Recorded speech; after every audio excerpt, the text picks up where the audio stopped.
প্রিয় শিক্ষার্থী, আজকের ক্লাসে পঞ্চম শ্রেণীর দ্বিতীয় অধ্যায় গাণিতিক বাক্য থেকে বহু নির্বাচনী প্রশ্নগুলো সমাধান করব। দেখো, প্রথমে 1 নম্বরে আছে, মুনতাসিরের কাছে 7টি আপেল ছিল, তার মা তাকে আরও ক সংখ্যক আপেল দেওয়ার তার মোট 10টি আপেল হলো। তৃতীয় গাণিতিক বাক্য কোনটি? দেখো, মুনতাসিরের কাছে 7টি আপেল ছিল, আগে থেকেই ছিল, তার মা তাকে আরও ক সংখ্যক আপেল দিল। তো দিলে তার কাছে বেশি হয়ে যাচ্ছে, তার মানে সাথে সাথে ক যোগ করতে হবে, যোগ করলে কত হবে? 10টা আপেল হবে। তাহলে উত্তর হবে, দেখো কোনটা, সাথে সাথে ক যদি যোগ করে তাহলে 10 হচ্ছে, এটাই হচ্ছে উত্তর। 2 নম্বরে 35টি কলম ক সংখ্যক শিক্ষার্থীর মাঝে সমানভাবে ভাগ করে দিলে প্রত্যেকে 5টি করে কলম পায়। উক্তিটির গাণিতিক বাক্য কোনটি? দেখো, 35টি কলম ক সংখ্যক শিক্ষার্থীর মাঝে সমানভাবে ভাগ করে দেওয়ার কথা বলছে, তার মানে 35 ভাগ ক সমান 5 কোথায় আছে? 35 ভাগ ক সমান 5। 72 সেমি ফিতাকে সমানভাবে খ সংখ্যক ভাগ করলে প্রতি ভাগে 9 সেমি ফিতা হয়। উক্তিটি গাণিতিক বাক্য কোনটি? দেখো, 72কে যদি খ দিয়ে ভাগ করি তাহলে 9 সেমি হবে, তাহলে 72 ভাগ খ সমান 9। 72 ভাগ খ সমান 9। প্রতিটি 6 টাকা মূল্যের ক সংখ্যক কলার মূল্য 24 টাকা। প্রতিটি 6 টাকার মূল্য, ক সংখ্যক কলার মূল্য 24 টাকা, তার মানে একটি কলার দাম 6 টাকা। কলা হচ্ছে ক সংখ্যক, সেই জন্য 6-এর সাথে ক গুণ করতে হবে, তার মানে 6 গুণ ক সমান দিয়ে লিখবো হচ্ছে 24। কোথায় আছে? দেখো, 6 গুণ ক সমান 24, এই গ নম্বরটা উত্তর। আর 5 নম্বর খেয়াল করো, 52-এর সাথে ক যোগ করলে যোগফল 72 হয়। দেখো, 52-এর সাথে ক যোগ করো, তাহলে 52 যোগ ক সমান হচ্ছে 72, 52 যোগ ক সমান 72, এটা হচ্ছে উত্তর। 95 হতে 84 বিয়োগ করলে বিয়োগফল 11 হয়, তাহলে 95 থেকে 84 বিয়োগ, 95 বিয়োগ 84 সমান 11, কোথায় আছে? দেখো, 95 বিয়োগ 84 সমান 11, খ উত্তর। 15কে 6 দ্বারা গুণ করলে গুণফল 90 হয়, তাহলে 15কে 6 গুণ করতে হবে, তাহলে 15 গুণ 6 সমান 90, 15 গুণ 6 সমান 90, ক নম্বরটা উত্তর। এবার 8 নম্বর খেয়াল করো, 45 ও 5-এর যোগফল 40 থেকে বড়, তার মানে উত্তর হবে 45 যোগ 5। দেখো, 45 যোগ 5, তখন এই চিহ্ন দিতে হবে, কারণ 45 আর 5 যোগ করলে 50 হয়, তার মানে ক নম্বরটাই হবে, কারণ পরেরটা হবে না, কারণ এখানে বিয়োগ বলছে, এটা তো ঠিক নয়। আবার দেখো, গ নম্বর কেন হবে না? 45 আর 5 যোগ করলে 50 হয়, কিন্তু 40-এর দিকে ঘুরে আসে চিহ্নটা, তার মানে এটা কি সঠিক হবে? এটি কিন্তু সঠিক নয়, তার মানে উত্তর হবে ক। এবার দেখো, 5 ও 6-এর গুণফল 50 থেকে ছোট, 5 আর 6 গুণ করলে কত হয়? 30 হয়, তাহলে 50 থেকে ছোট, তাহলে উত্তর কোনটা হবে? ছোট চিহ্ন আমাদের কেমন হয়? ছোট চিহ্ন কিন্তু এমন হয়, ঠিক আছে? এখন এমন চিহ্ন কোথায় আছে? 5 আর 6 গুণ হবে, দেখো 5 গুণ 6, তারপরে আছে কত? 50, এই চিহ্নটা আছে, তার মানে খ নম্বরটা উত্তর। কোন গাণিতিক বাক্যটি সত্য? দেখো, 5 আর 6 যোগ করলে 9 হয়, কিন্তু এখানে দেওয়া আছে 1, তার মানে এটা ভুল। 5 থেকে 4 বিয়োগ করলে 9 হয়, এটাও কিন্তু ভুল। 5 আর 6 যোগ করলে 9 হয়, এটা সঠিক। এবার 11 নম্বরটা খেয়াল করো, 11 নম্বরে আছে, কোন গাণিতিক বাক্যটি সত্য? ক নম্বরটা খেয়াল করো, 10 ভাগ 2, তো 10কে 2 দিয়ে ভাগ করলে 5 হয়। এখন 5 বড় না 10 বড়? এখানে 10 বড়, তার মানে 5-এর দিকে ঘুরে আছে, মানে বড় চিহ্ন আছে, তাহলে এটা কিন্তু ভুল হবে, ঠিক আছে? তারপর এটা দেখো, 10 ভাগ 2, এখানেও কিন্তু ভাগ করলে 5 হচ্ছে, কিন্তু 5 থেকে এখানে 10 বড়, এটা কিন্তু ঠিক আছে। হ্যাঁ, এটা কেন হবে না? কারণ 2কে 10 দিয়ে ভাগ করা যাচ্ছে না, আবার 2কে 5 দিয়ে ভাগ করা যাচ্ছে না, সেজন্য ক্ষয় উত্তর হবে। কোন গাণিতিক বাক্যটি সত্য? দেখো, 3 গুণ 5 সমান 15, ক নম্বরটাই সত্য, তো ক নম্বরটা সত্য। আবার এটা দেখো, 3 গুণ 5, এখানে 3 5-এ 15, 15 কিন্তু বড়, তার মানে বড় চিহ্ন দেওয়া আছে, এই জন্য এটাও সত্য। আবার দেখো, 3 গুণ 5, 3 5-এ 15, এটা 15, এই পাশে 20, তার মানে এটাও সত্য, তার মানে 3টাই সত্য হলে ঘ নম্বরটা উত্তর হবে। সর্বশেষ কোনটা হবে? সবগুলো বলেছে, এই ঘ নম্বরটা উত্তর হবে। কোন গাণিতিক বাক্যটি মিথ্যা? দেখো, 10 থেকে 4 বিয়োগ করলে 6 হয়, তার মানে এটা সত্য। 4 10-এ 40, এটাও সত্য। 10 থেকে 4 বিয়োগ করলে 16, এটা মিথ্যা, এটা হচ্ছে উত্তর। কোন গাণিতিক বাক্যটি মিথ্যা? 20 আর 5 যোগ করলে 25 হয়, 5 আর 20 যোগ করলে 25 হয়, আবার 20 আর 5 যোগ করলে 25 হয়, কিন্তু 25 কি বড়? বড় নয়, তার মানে এটা হচ্ছে ভুল।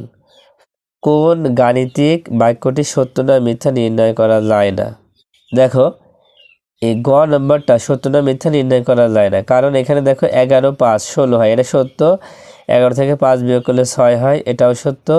5 আর 10 যোগ করলে 15 হয়, এটাও সত্য। কিন্তু 11 সাথে ক যোগ করলে 20 হয়, এটা আমাদের জানা নেই, এই জন্য এটা হচ্ছে উত্তর। যে গাণিতিক বাক্যটি সত্য না মিথ্যা নির্ণয় করা যায় না তাকে কি বলে? তাকে খোলা বাক্য বলে। যে গাণিতিক বাক্যটি সত্য না মিথ্যা নির্ণয় করা যায় তাকে বলা হয় বদ্ধ বাক্য বা গাণিতিক বাক্য। অজানা সংখ্যা বা রাশি নির্দেশ করে এমন প্রতীক সম্বলিত গাণিতিক বাক্যকে খোলা বাক্য বলে। এগুলো সব মুখস্থ করবা। 27 একটি বিজোড় সংখ্যা। গাণিতিক বাক্যটি কোন ধরনের বাক্য? এটা হচ্ছে সত্য বাক্য, কারণ 27 একটি বিজোড় সংখ্যা, এটি সত্য বাক্য। 35 একটি জোড় সংখ্যা, এটা কিন্তু মিথ্যা, এটা হচ্ছে মিথ্যা বাক্য, কারণ 35 বিজোড় সংখ্যা। 21 নম্বর খেয়াল করো, 51 একটি বিজোড় সংখ্যা। গাণিতিক বাক্যটি কোন ধরনের বাক্য? আচ্ছা 51 তো বিজোড় সংখ্যা, কিন্তু এটা তো সত্য, তাহলে কিন্তু সত্য কি এখানে দেওয়া আছে? সত্য দেওয়া নেই, এটা তো খোলা বাক্য নয়, মিথ্যা বাক্য নয়, গণ্য বাক্য নয়। সত্য বাক্যের আরেকটা নাম হচ্ছে বদ্ধ বাক্য, ঠিক আছে। 64 একটি জোড় সংখ্যা। গাণিতিক বাক্যটি কোন ধরনের বাক্য? দেখো এখানে যেহেতু এটি জোড় সংখ্যা, এটা তো সত্য বাক্য, যদি সত্য মিথ্যা নির্ণয় করা যায় তাহলে সেটাকে আমরা বদ্ধ বাক্য বলি। ক সংখ্যাটি 6 গুণিতক। গাণিতিক বাক্যটি কোন ধরনের বাক্য? এটা হচ্ছে খোলা বাক্য, কারণ এটা আমাদের জানাই নেই, এটা হচ্ছে খোলা বাক্য। খ সংখ্যাটি 9 দ্বারা বিভাজ্য। ক খ থাকলে খোলা বাক্য হবে, ঠিক আছে। তো 30 বিয়োগ ক সমান 25। গাণিতিক বাক্যটি কোন ধরনের? খোলা বাক্য, যেহেতু এখানে ক খ আছে, যেহেতু বর্ণ থাকলে হচ্ছে খোলা বাক্য হবে। একটি ত্রিভুজের ক সংখ্যক কোণ আছে, এখানে ক এর মান কত? দেখো একটি ত্রিভুজের 3টি কোণ থাকে, সেজন্য 3 হবে উত্তর। একটি চতুর্ভুজের ক সংখ্যক বাহু আছে, একটি চতুর্ভুজের 4টা বাহু থাকে, তাই 4 হবে উত্তর। ক যোগ 13 সমান 25। ক এর মান কত হলে বাক্যটি সঠিক? দেখো এখানে কয়ের সাথে আমরা এই 13 সাথে আমরা কত যোগ করলে 25 হয়? কয়ের সাথে যখন 12 যোগ করলে 25 হয়, তার মানে 12 হচ্ছে উত্তর। খ বিয়োগ 15 সমান 35। খোলা বাক্যটিতে খ এর মান কত হবে? দেখো এটা বের করার সহজ উপায় হচ্ছে, যখন বিয়োগ থাকবে তখন এই 35-এর সাথে এই 15 যোগ করে দিবা, তাহলে এটা কিন্তু পাওয়া যাবে। তাহলে 15 আর 35 যোগ করলে হচ্ছে 50 হয়, এই 50 হচ্ছে উত্তর। এবার দেখো 4 গুণ ক সমান 16। খোলা বাক্যটিতে ক এর মান কত? যেহেতু গুণ অবস্থায় আছে, গুণ থাকলে আমরা ভাগ করব, ঠিক আছে। 16-র সাথে 4 ভাগ করলে হয়ে যাবে, 16কে 4 দিয়ে ভাগ করলে 4 হয়। এবার 31 নম্বরটা খেয়াল করো, ক গুণ 2 সমান 42। এখানে ক এর কোন মানের জন্য গাণিতিক বাক্যটি সত্য? দেখো এখানে গুণ অবস্থায় থাকলে আমাদের ভাগ করতে হবে, 42কে 2 দিয়ে ভাগ করলে 21 হয়, 21 হবে উত্তর। ক এর মান কত হলে ক ভাগ 3 সমান 15? খোলা বাক্যটি সঠিক। দেখো এখানে ভাগ আছে, ভাগ থাকলে আমরা গুণ করব, ঠিক আছে। তার মানে 15 আর 3 গুণ করলে 3 15 45 হয়, এখানে 45 হবে উত্তর। তারপরে ক ভাগ 7 সমান 15 হলে ক সমান কত? দেখো এখানে ভাগ আছে, ভাগ থাকলে গুণ হবে, 7 15 105। তারপর 72 ভাগ ক সমান 6 হলে খোলা বাক্যটি ক এর মান কত? ভাগের ক্ষেত্রে একটা বিষয় খেয়াল রাখতে হবে, যদি ভাগের পরে ক থাকে, ভাগের পরে যদি ক থাকে তাহলে এখানে আর গুণ করলে হবে না, কি করতে হবে? এই 72কে 6 দিয়ে ভাগ করতে হবে। পরে যদি ক থাকে তাহলে, ঠিক আছে, তাহলে 72কে 6 দিয়ে ভাগ করলে কত হয়? 6 12 72। এবার 36 নম্বরটা খেয়াল করো, 3 গুণ খ বিয়োগ 2 সমান 13 হলে খ এর মান কত? দেখো আমরা এখানে মুখে হিসাব করব।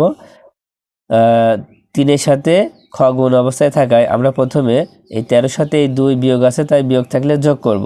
তো 13 আর 2 কত হয়? 15 হয়। এবার 15কে এই 3 দ্বারা ভাগ করব, 15কে 3 দিয়ে ভাগ করলে 3 5 15, তাই 5 হবে। এবার 37 নাম্বারটা খেয়াল করো, 25 যোগ ক, তারপরে ছোট চিহ্ন 29 হলে নিচের কোনটি ক এর মান হতে পারে? ভালো করে খেয়াল করবা, যেহেতু এখানে এইদিকে চিহ্নটা ঘোরা আছে, তার মানে 29টা বড় হবে। এখন 25-এর সাথে এই এখানে যে উত্তরগুলো দেওয়া আছে কোনটা নিলে উত্তরটা মিলবে। যদি এখানে 2 নেওয়া হয় তাহলে 27 হচ্ছে। হ্যাঁ, কয়ের মান যদি 2 নেওয়া হয় তাহলে 25 আর 2 27, তাহলে 29-এর ছোট। এখন যদি 4 নাও তাহলে 25-এর সাথে যোগ করলে কিন্তু 29 হয়। তো সমান হলে তো হচ্ছে না, কারণ ছোট হতে হবে। 5 নিলেও হবে না, 6 নিলেও হবে না, 5 আর 6 নিলে বড় হয়ে যাবে। সেই জন্য আমাদের এই 2টাই কিন্তু উত্তর হবে। এবার 39 নম্বর খেয়াল করো, একটি কলমের দাম 5 টাকা। ক সংখ্যক কলমের দাম খ টাকা হলে নিচের কোনটি সঠিক। একটি কলমের দাম 5 টাকা, কিন্তু ক সংখ্যক কলম, তার মানে 5-এর সাথে ক গুণ করতে হবে। দেখো প্রথমে হচ্ছে 5-এর সাথে ক গুণ করো, তার মানে 5 গুণ ক সমান হবে খ। তার মানে কোন উত্তরটা হবে, দেখো এখানে খ আগে দেওয়া আছে, খ সমান 5 গুণ ক, এই গ নম্বরটা উত্তর। এবার 42 নম্বর খেয়াল করো, 5 যোগ 3 বিয়োগ 2, তারপরে খালি ঘর 5 যোগ 5 বিয়োগ 2, খালি ঘরের নিচের কোন প্রতীক হবে। আচ্ছা এখানে খেয়াল করো তো, 5 আর 3 যোগ করো, 5 আর 3 যোগ করলে 8 হচ্ছে, 8 থেকে 2 বিয়োগ করলে 6 হচ্ছে।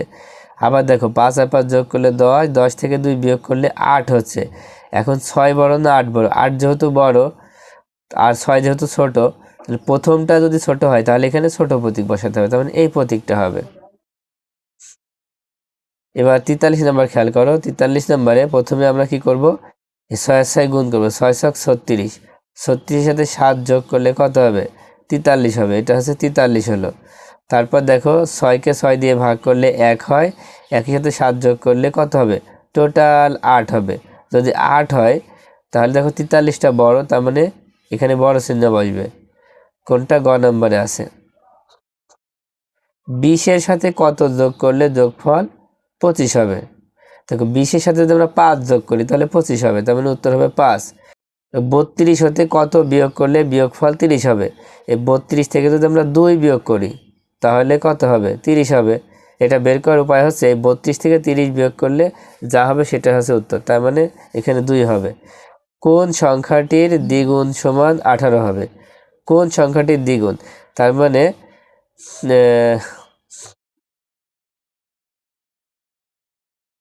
18 হতে হলে আমাদের কি করতে হবে, গুণ বললে আমরা এই 18-কে 2 দিয়ে ভাগ করব, দ্বিগুণ বললে 2 দিয়ে 18-কে ভাগ করলে 9 পাবো, সে 9 হচ্ছে উত্তর হবে।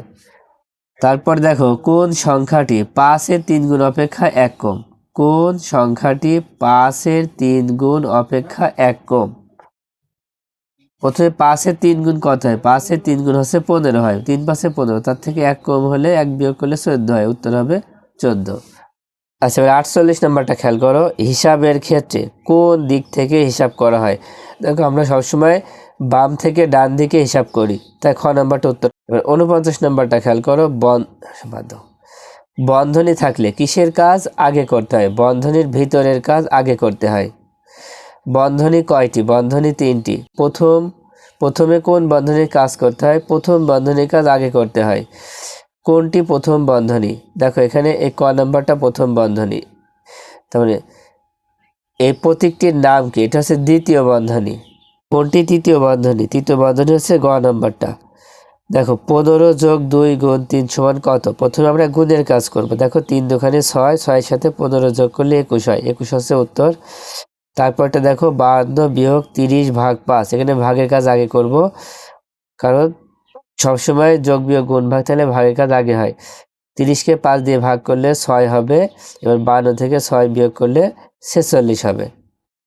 দেখো 57 25 ভাগ 5 বিয়োগ 2, এখানে ভাগের কাজ আগে হবে। 25-কে 5 দিয়ে ভাগ করলে 5 হয়, 5 থেকে 2 বিয়োগ করলে 3 হয়, তার মানে উত্তর হবে 3।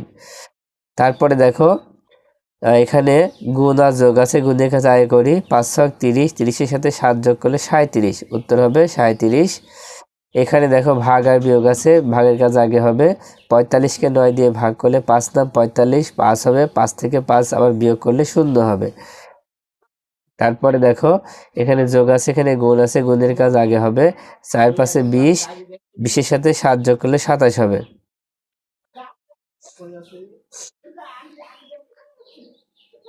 এবার দেখো 32 ভাগ 2 গুণ 4, প্রথমে ভাগ থাকলেও যদি বন্ধনী থাকে বন্ধনীর কাজটা আগে করব। দেখো 2 আর 4 গুণ করতে হবে, 4 দুখানি 8, এবার 32-কে 8 দিয়ে ভাগ করতে হবে, 4 8-এ 32। তারপরে দেখো 64 ভাগ 8 গুণ 5, তার মানে এখানে ভাগের কাজ আগে হবে। ঠিক আছে, তবে একটা বিষয় খেয়াল রাখবা, ভাগ এবং গুণ যদি পরপর থাকে, যেটা প্রথমে থাকবে সেটার কাজ আগে করব। তার মানে 64কে 8 দিয়ে ভাগ করো, 8 8 64, তার মানে 8 হচ্ছে, সে 8-এর সাথে আবার 5 গুণ করলে 5 8 40 হচ্ছে। তারপর 63 নাম্বার খেয়াল করো, এখানে 25 বিয়োগ 2 যোগ 3, দেখো বন্ধনী থাকলে বন্ধনীর কাজ আগে হবে, তার মানে 2 আর 3 যোগ করো 5 হচ্ছে, এবার 25 থেকে 5 বিয়োগ করলে 20 হচ্ছে। তারপরে দেখো 30 ভাগ 6 বিয়োগ 1, বন্ধনীর কাজ আগে, 6 থেকে 1 বিয়োগ করলে 5 হয়, এবার 30কে 5 দিয়ে ভাগ করলে 6 হয়। তারপরে দেখো 65 নম্বরে 5 গুণ 8 ভাগ 2 গুণ 2, এখানে দুইটাই বন্ধনী আছে, দুই বন্ধনীর কাজ একসাথে করব।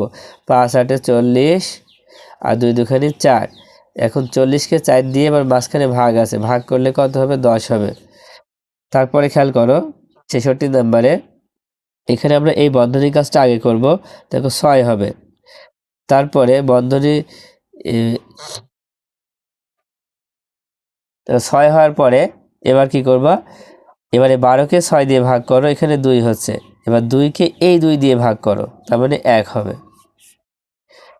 এখানে ঠিক একইভাবে প্রথমে এই বন্ধনীর কাজটা আগে করব, প্রথম বন্ধনী 6কে 3 দিয়ে ভাগ করলে 2 হয়, এবার এই 20কে 2 দিয়ে ভাগ করলে 10 হয়, এবার 10 থেকে এই 3 বিয়োগ করলে 7 হবে।